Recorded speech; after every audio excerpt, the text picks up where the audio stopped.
Okay, so was I misinformed in grade school? Was I severely deceived in grade school? Don't the plants and a lot of the green foliage and trees, especially, need carbon to survive? Aren't we a unified cycle that what we breathe out is what the trees and the vegetation and the green needs to live? I mean, was I misinformed on that? Carbon of all sorts, trees love to breathe it in. Anyways, so what's happening? Well, another Amerifornia story for you guys from California, where you don't want America to turn into California. Why? Because they're passing ridiculous, ludicrous laws on the middle class. It's mainly the middle class and the working poor and the private landscapers and the people that wake up in the morning to cut the rich people's grass have to find a new way. Well, what am I talking about a new? Here it is. California regulators sign off on phase-out of new gas-powered lawnmowers and leaf blowers. You got to be kidding me. Sacramento, California regulators voted on Thursday to ban the sale of... Who voted these people in? Regulators. Like, are these people actually voted in by Californians? Leave a comment below because I don't know. Voted on Thursday to ban the sale of new gas-powered leaf blowers and lawnmowers starting in 2024 and portable generators by 2028. The latest step in the state's aggressive effort to reduce harmful pollutants and transitions towards a carbon-free economy. But what happens... See, the reason why I'm reading this is because what happens when there is no carbon? I mean, there's not going to... I mean, we're breathing out, right?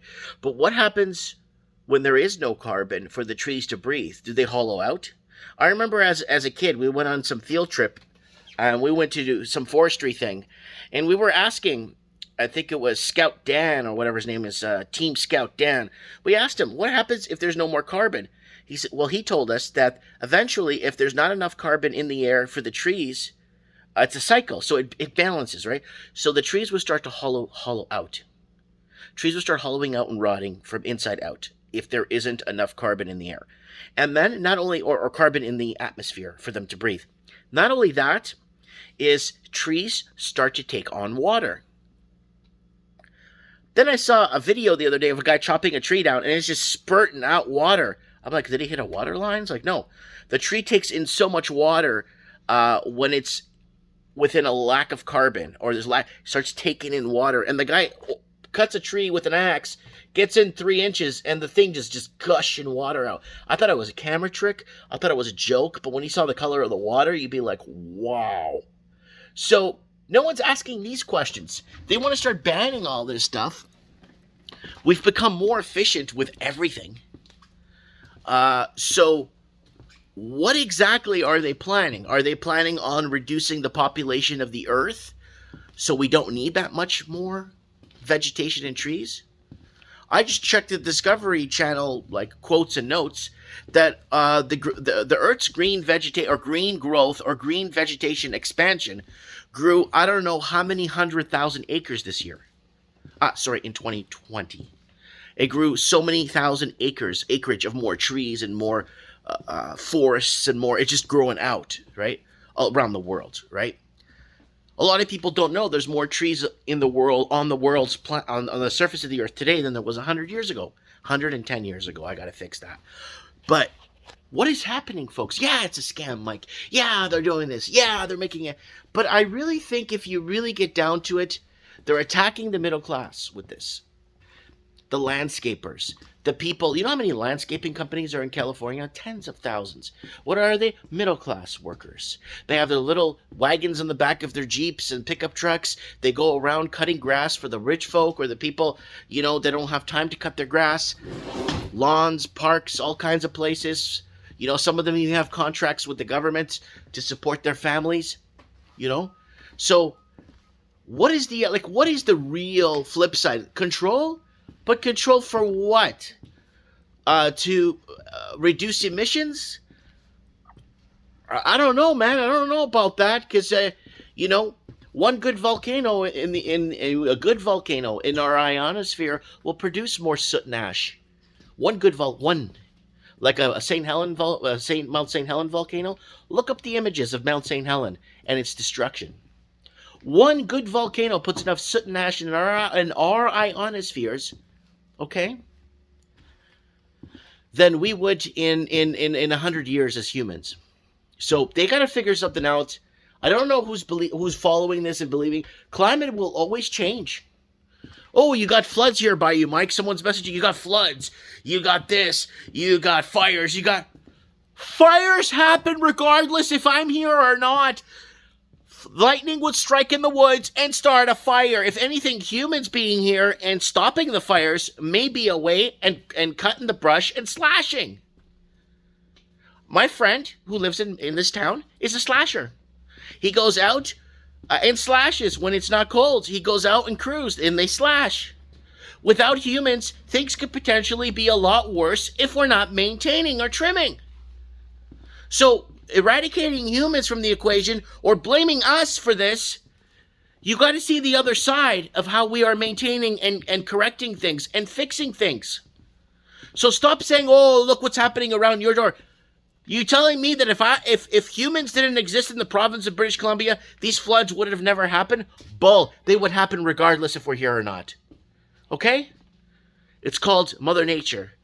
It's called climate change because it changes. They were really clever because back in 1984, back in the 1880s was Climate Methane Protection Act, something like that. I saw a flyer for it, like a hand-drawn flyer that they made back in the day to tax farmers on the methane on their cow poop back in the 90s. That fell apart.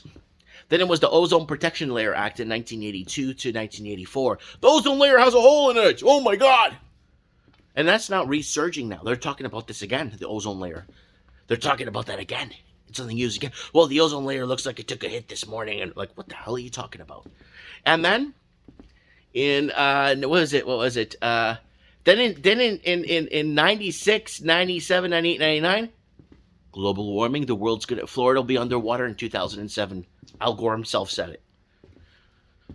2007 go by. Damn, we got to call it something else. We can't call it global warming. Climate change. Why? Because the climate changes. We can't deny that. So now it's climate change. And now, from climate change, climate emergency. Can't you see it, Mike? It's happening around you. It happens around me if I'm here or not. You don't get it. People don't understand. Regardless of human intervention, the world takes itself back. The world is tough. This world is super tough. 50 years without humans, the earth will take itself back so quick in a heartbeat that you will never find a recognizable city.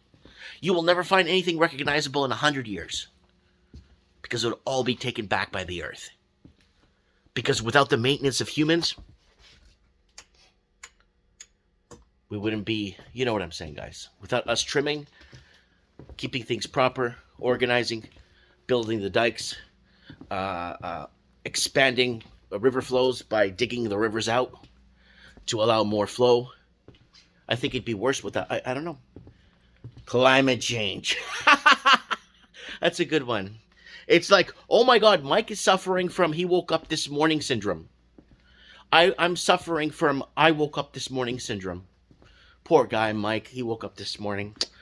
I don't know what he's going to do. He woke up this morning. I woke up this morning, guys. I'm sorry. It's a big syndrome that's going on. It happens to most humans when they continue living. They wake up in the mornings. I got wake up in the morning syndrome. I'm sorry. God bless you. I have spoken.